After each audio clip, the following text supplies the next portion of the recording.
Savez-vous que depuis la fondation du monde, Dieu a créé un plan et un appel pour votre vie? Vous n'êtes pas né au hasard. Vous avez un destin qui est beau et qui est puissant. Et nous allons découvrir dans l'émission comment accomplir ce destin.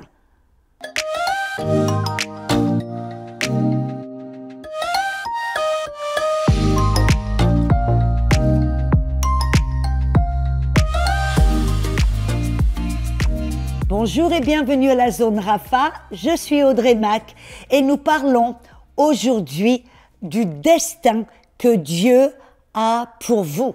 Vous êtes maintenant, j'espère que vous le savez, que vous n'êtes pas des orphelins laissés à vous-même pour vous débrouiller avec votre futur et vos besoins. Non, vous êtes un fils de Dieu que Dieu aime. Il a versé sur vous toute sa faveur. Il vous fait confiance pour prendre de bonnes décisions. Et maintenant, vous êtes motivés par son amour pour vous occuper du royaume. Amen. C'est un privilège, une responsabilité. Dieu vous a confié le royaume. Amen.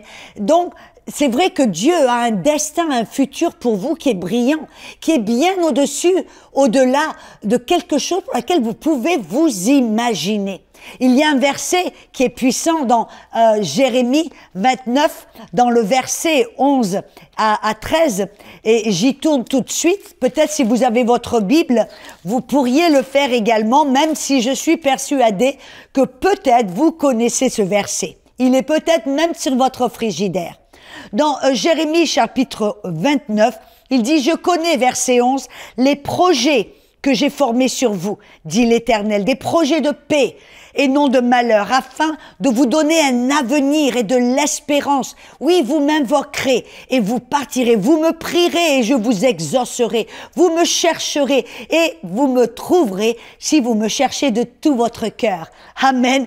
Là, on voit que Dieu nous parle et nous dit « Hey, je vous ai donné un futur, un destin qui est beau et qui est bien au-delà de ce que vous pouvez penser. » Amen. C'est exactement ce que Paul nous révèle dans 1 Corinthiens chapitre 2, dans le verset 9, il dit « L'œil n'a pas vu, l'oreille n'a pas entendu, il n'est même pas monté dans le cœur de l'homme les choses que Dieu a préparées pour ceux qu'il aime, mais elles nous sont révélées par le Saint-Esprit. » Amen. Voyez, le Saint-Esprit, on en a parlé. Oh, quel bonheur! Il est le Paraclétos, celui qui est venu pour nous aider, notre conseiller, notre consolateur, notre édificateur, notre coach. On a vu qu'il est l'esprit d'adoption, il est l'esprit de conversion, l'esprit, amen, de justification, l'esprit d'adoption pour nous aider à recevoir notre adoption, de changer notre mentalité, de passer de orphelin à fils de Dieu, amen, en qui Dieu a déposé toute sa faveur, en qui il fait confiance et qui peut maintenant être responsable du royaume de Dieu, de nous a confié son royaume. Il a dit, c'est mon bon plaisir de vous donner le royaume de Dieu. Amen, quel bonheur et quel privilège, n'est-ce pas? Et ce destin que Dieu a préparé pour vous, voyez, on vient de voir que vous n'allez pas voir ou connaître ce destin par l'œil, par l'oreille, ou même dans votre cœur, vous n'allez pas automatiquement savoir la chose à laquelle Dieu vous a appelé, votre appel, le pourquoi vous êtes ici sur terre. Voyez, nous sommes tous ici par...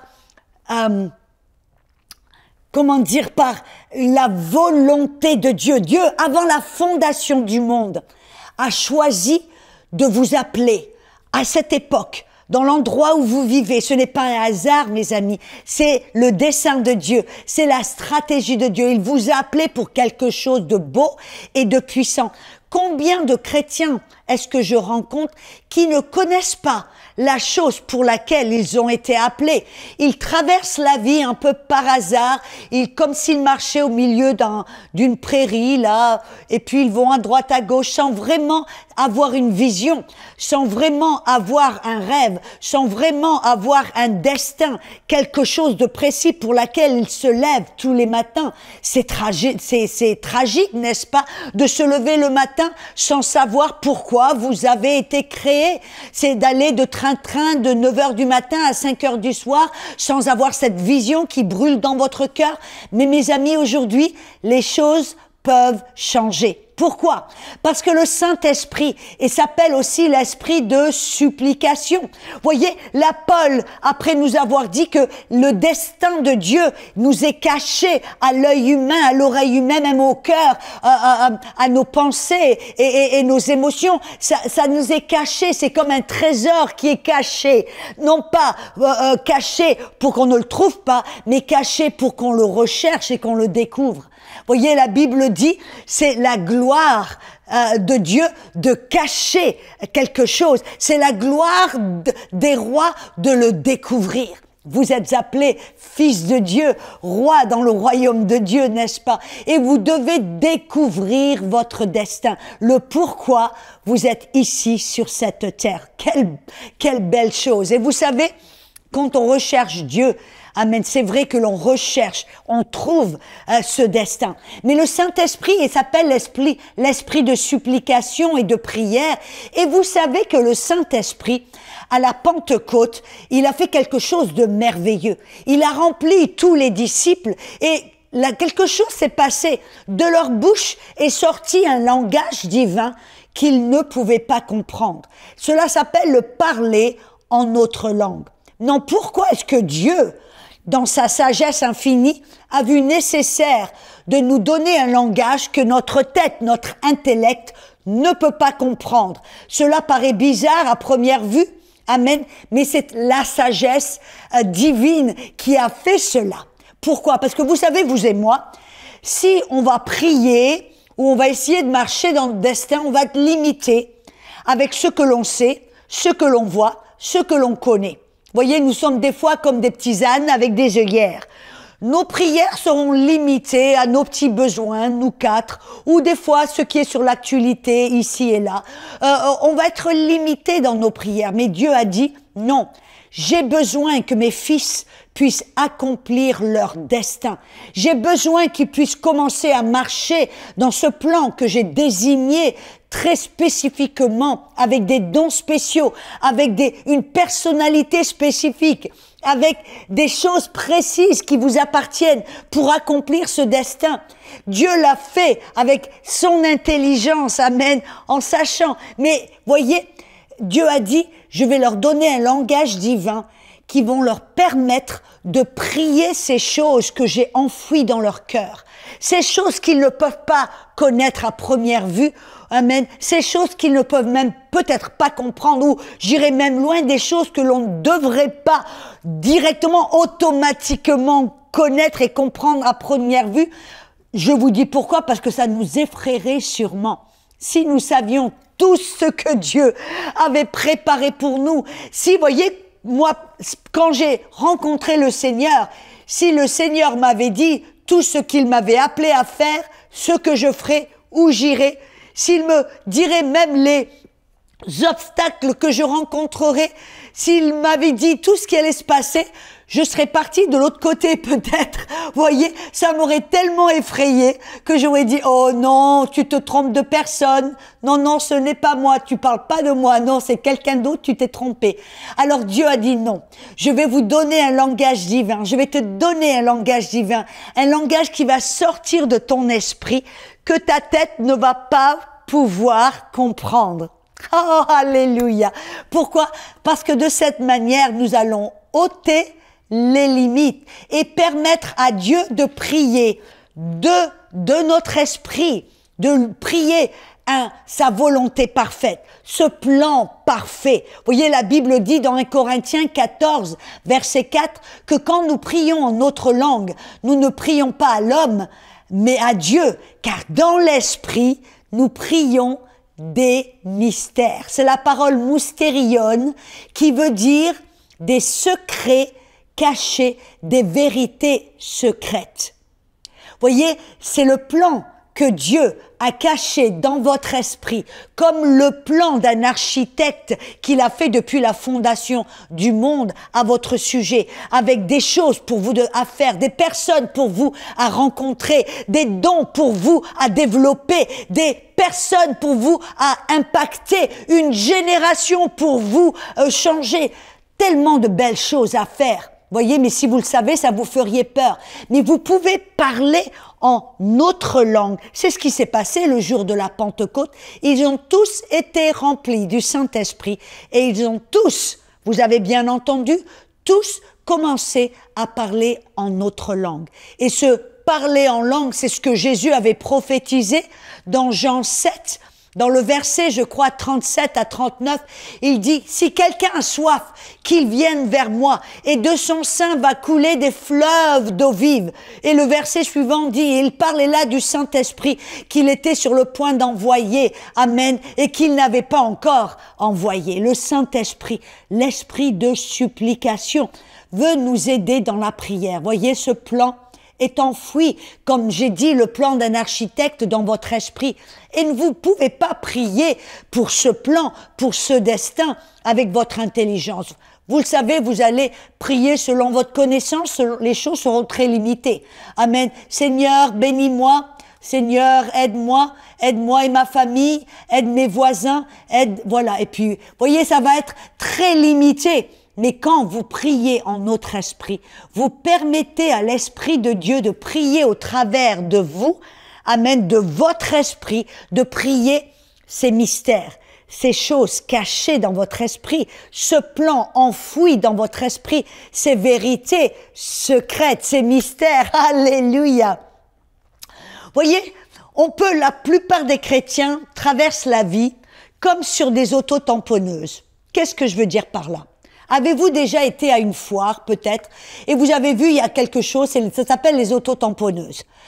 Je ne sais même plus si ça existe toujours, mais bref, je vais vous expliquer un peu la chose. Vous montez sur cette petite voiture avec des caoutchoucs qui sont renforcés tout autour de cette petite voiture, et vous glissez sur ce espace et le but du jeu, c'est de se cogner l'un contre l'autre. Et tout le monde rigole. Bon, je sais pas trop ce qui est amusant avec ça, mais bref, il y en a certains, ça leur plaît. Et voyez, les chrétiens sont comme sur des auto-tamponneuses. Ils traversent la vie et paf, ils se cognent à un besoin. Alors là, ils commencent à prier. Et ils prient avec leur intelligence. Après, hop, ils se cognent à un obstacle. Alors là, ils commencent à prier leur intelligence, mais ils sont limités. Et ils vont au travers de la vie de besoin en besoin, d'obstacle en obstacle, d'attaque en attaque. Et ils prient avec leur intelligence. Mais voyez, Dieu qui connaissait, qui a toute sagesse, et dit, si je peux seulement prier au travers d'eux ce que je sais, ce que je connais. Parce qu'après tout, Dieu, il est omniprésent, omniscient, omnipotent. Ça veut dire qu'il est partout au même moment. Il a toute connaissance. Il connaît le passé, le présent, le futur. Il sait ce qui se passe sur la terre, partout ici en Chine et en Russe. Il sait ce qui se passe dans votre vie, dans votre cœur, dans le cœur des autres. Bref, Dieu connaît tout. Et Dieu peut savoir comment prier au travers de vous pour la situation, le besoin, la situation, le problème que vous rencontrez. Et en priant notre langue, on peut lui permettre de prier. Mais j'irai même, voyez, parce que le diable, son objectif, voyez, l'objectif de Dieu, c'est de vous aider, le Saint-Esprit, c'est de vous aider à accomplir le destin de Dieu pour votre vie, qui est beau, qui est magnifique, qui est puissant. Amen. Mais l'objectif du diable, c'est de vous mettre des bâtons dans les roues, de vous mettre des obstacles sur la route, des attaques, des obstacles, d'essayer de vous faire bifurquer du plan parfait de Dieu. Ça, c'est son objectif. Et l'objectif du Saint-Esprit, amen, celui qui est notre coach, qui est appelé en nous et à nos côtés pour nous aider contre tous les obstacles de l'ennemi, veut vous aider. Et comment il peut le faire? Quand vous commencez à prier en notre langue. J'aime bien, la Bible dit dans 1 Corinthiens 14, et je pense que c'est dans le verset 14, j'en suis pas sûre, mais je vais vérifier. Il dit que quand nous prions en notre langue, notre intelligence est stérile. Qu'est-ce que ça veut dire? Quand vous priez dans ce langage divin, votre intelligence n'est pas active, elle est stérile, elle n'agit pas. Ça veut dire que c'est votre esprit qui prie. Amen. Et vous pouvez prier pour ces choses que vous ne connaissez pas. Je me rappelle, en tant que missionnaire, une année, j'avais, pris une équipe de personnes. Je leur avais enseigné certaines choses, je les avais préparées, et on était sur le point d'aller au milieu de la jungle, dans le Guatemala, pour atteindre une tribu, pour faire le ministère.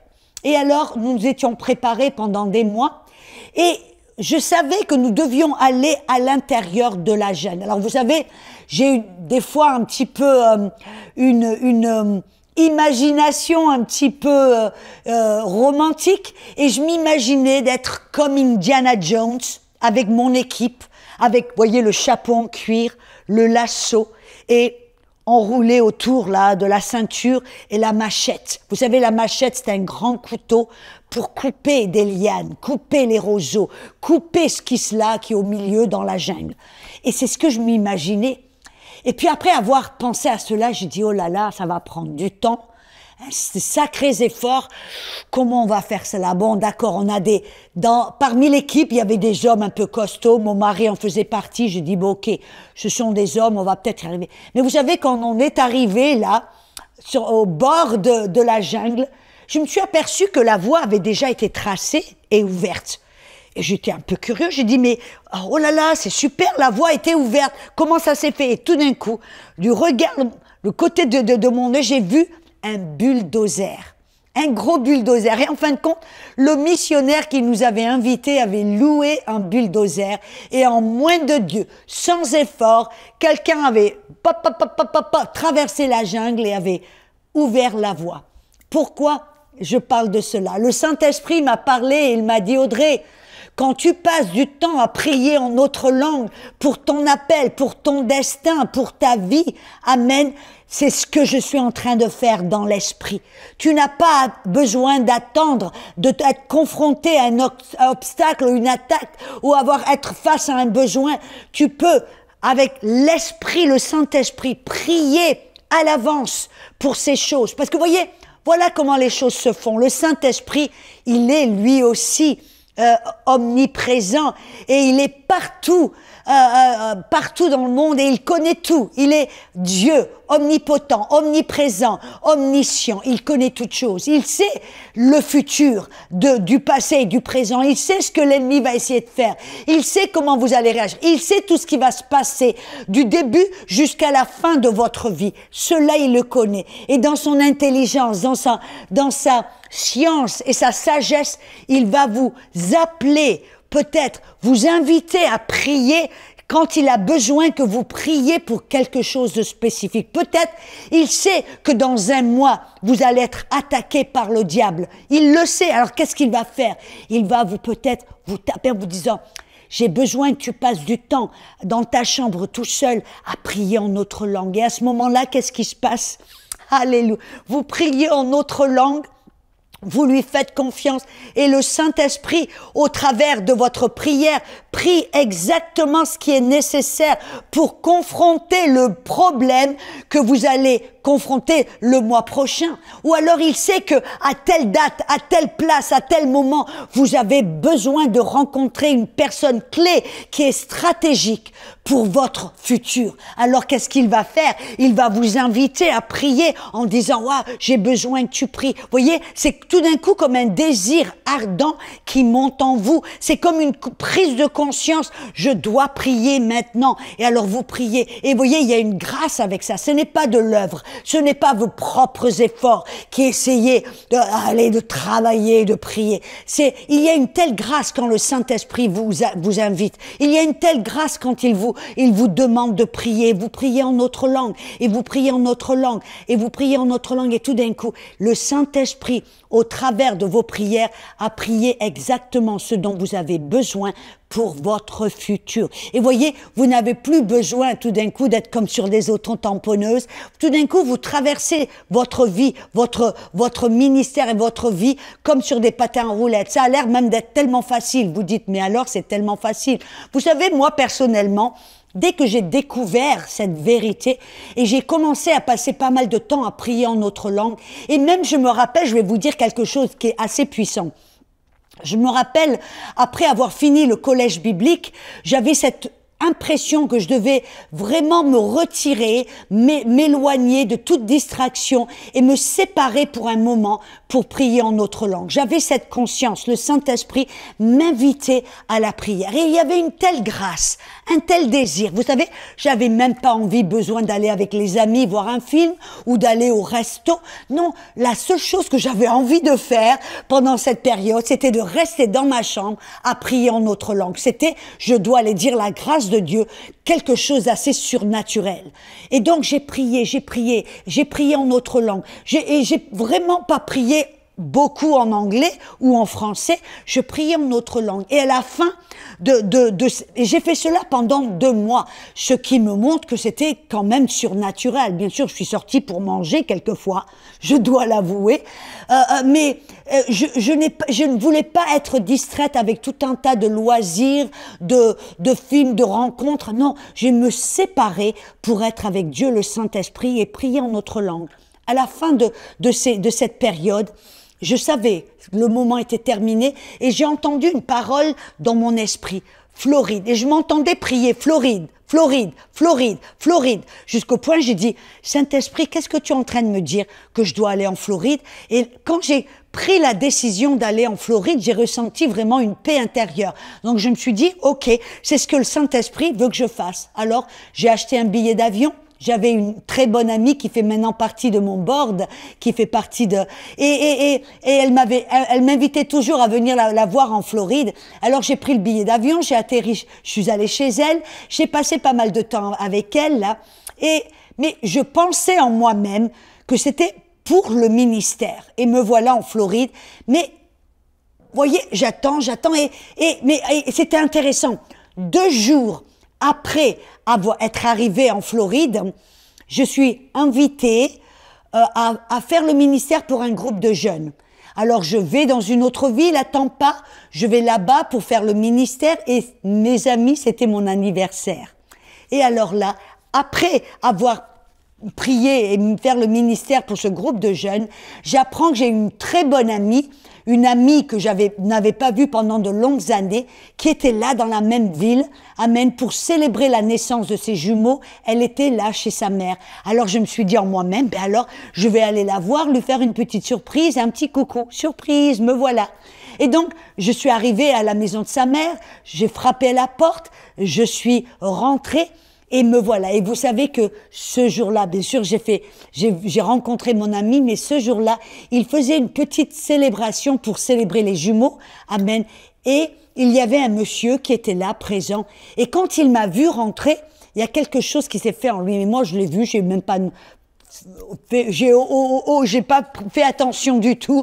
Amen. Et je me rappelais même que j'étais assise à parler avec des gens et je voyais cet homme qui se fixait, qui me regardait. Et puis alors, j'étais un peu embarrassée. Alors, je tourne la chaise pour regarder et je vois cet homme qui marche et qui va s'asseoir là pour me voir, que je sois dans sa vision. Et je me dis, mais cet homme, mais qu'est-ce qu'il veut là? Bref. La morale de cette histoire, c'est que cet homme a commencé à me poursuivre. Il a demandé à mon ami s'il pouvait me téléphoner. Et au cours des quelques mois qui ont suivi, le Seigneur m'a montré, il m'a dit, voilà, c'était supposé être mon mari. Amen. Et nous nous sommes mariés peut-être 6 ou 7 mois plus tard. Voyez comment j'aurais pu louper ce rendez-vous. Et le Saint-Esprit a fait en sorte de m'avoir attiré dans ce moment de prière pour prier pour mon agenda, prier pour mon calendrier divin, afin que je sois au bon endroit, au bon moment pour rencontrer la bonne personne.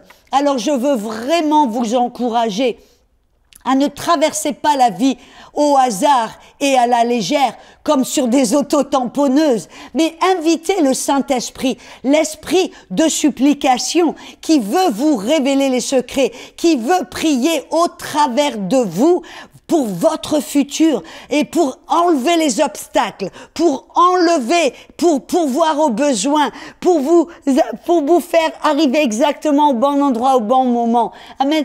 Voyez, c'est bien plus puissant de cette manière. Au lieu de traverser la vie à la légère, que sera, sera, amen, un peu au hasard. Non, non, non. La vie n'est pas un hasard et ne devrait pas être un hasard. La vie est un plan et un destin que Dieu a dessiné spécifiquement pour vous. Et avec l'aide du Saint-Esprit, vous pouvez accomplir ce plan. Voyez, je suis là, devant cette caméra, à vous parler. Et c'est le résultat d'heures en prière avec l'aide du Saint-Esprit. Ce que je fais dans le ministère n'est pas fait au hasard. Très souvent, je vais vous dire la vérité, je prie et ça a l'air tellement facile. Je vais prier tout d'un coup dans le Saint-Esprit et tout d'un coup le nom d'une nation me vient. Alors je commence à prier pour cette nation parce que j'ai prié en autre langue et 2 semaines plus tard, hop, je reçois une invitation pour aller dans cette nation spécifique, cette nation francophone pour laquelle j'ai prié. Pensez-vous que c'est un hasard? Je dirais non, c'est le plan de Dieu. Dieu qui a décidé, qui a dessiné et qui est en train de m'aider à marcher dans cette volonté parfaite pour accomplir le plan de Dieu qui est bon, qui est parfait, qui est puissant. Vous savez pourquoi, mes amis? Vous n'êtes pas nés pour la médiocrité. Vous n'êtes pas nés pour marcher, comme je l'ai dit, à la légère et au hasard, que sera, sera. Non, vous êtes nés pour vivre une vie puissante, une vie qui a été prédestinée avant la fondation du monde. Alors le Saint-Esprit est puissant. Et vous aimeriez-vous, si vous n'êtes pas rempli du Saint-Esprit et que vous ne priez pas en autre langue, peut-être que maintenant serait le bon moment, n'est-ce pas? Ce serait injuste pour moi de vous parler du Saint-Esprit et de ne pas vous donner cette opportunité. Vous voyez, c'est tellement facile. On doit être comme des enfants.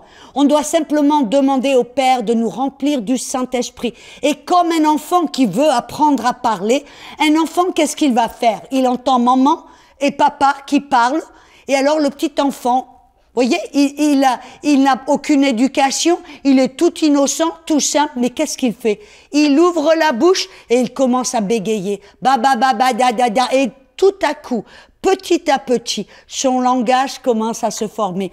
La même chose pour être le baptême dans le Saint-Esprit. Nous devons recevoir la puissance du Saint-Esprit et ce langage divin simplement par la foi, comme un enfant. Ça veut dire que le Saint-Esprit a été versé sur toute la terre et c'est à nous maintenant simplement de le recevoir, de dire Saint-Esprit, remplis-moi maintenant, donne-moi ce langage divin. Et après que vous ayez prié, vous croyez que vous l'avez reçu et vous ouvrez votre bouche et vous commencez à parler en langue. Alors répétez après moi, Père Céleste, remplis-moi du Saint-Esprit. Remplis-moi du Saint-Esprit. Je crois que quand je te demande, je reçois maintenant. Je vais ouvrir ma bouche et prier en langue. Maintenant, sois la bienvenue, Saint-Esprit. Au nom de Jésus. Amen. Ouvrez votre bouche et parlez en notre langue. C'est aussi facile que cela. Alors, fermez la télé, fermez la radio, éteignez votre téléphone et commencez dans votre chambre à prier en notre langue. Que Dieu vous bénisse, on se retrouve bientôt.